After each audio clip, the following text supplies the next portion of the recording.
Sometimes we just need to feel that feeling that we felt at the beginning of a budding relationship and be reminded of like all the juiciness that is formed from two people falling in love. Kyle, can you help me with something? Today, Kyle and I took care of each other, and it was truly like so nourishing to have these moments of him caring for me, just like we did when we first started dating. He would put a hair mask in my hair every single week during the pandemic.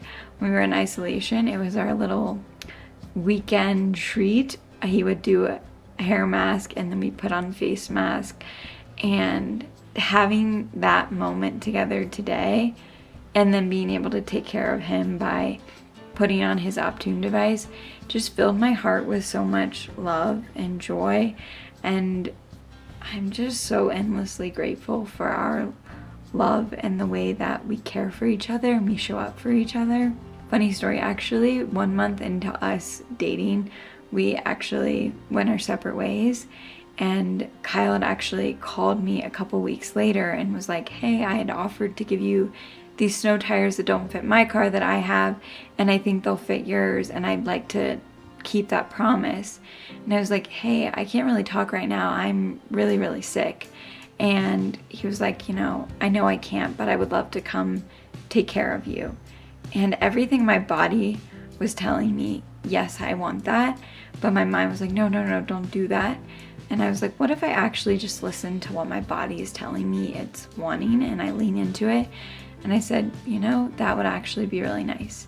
And he came over and he brought me my favorite vegan mac and cheese from this restaurant that I love, and my favorite little treat from the co-op where we live, a kombucha, and he massaged my sinuses, and then we watched a documentary on the healing powers of water.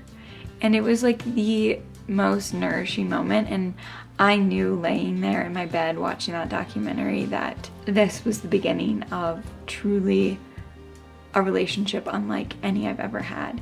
And it just filled me with so much joy to come back to that feeling today and know that those two innocent souls who hadn't been touched by cancer in our relationship are still very much within us. And it's really just so sweet that we can still have these moments of loving and caring for each other so deeply, both ways, that it doesn't just have to be me giving, but I can also receive that. And it's hard for me to receive it because I feel like I need to be the one giving, and I don't want him to give more than he has, but he is a giver and a lover, and he shows up in so many ways, and it's just so special to be reminded of that.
life and loving and that nurturing that we get in partnerships is truly such a special gift.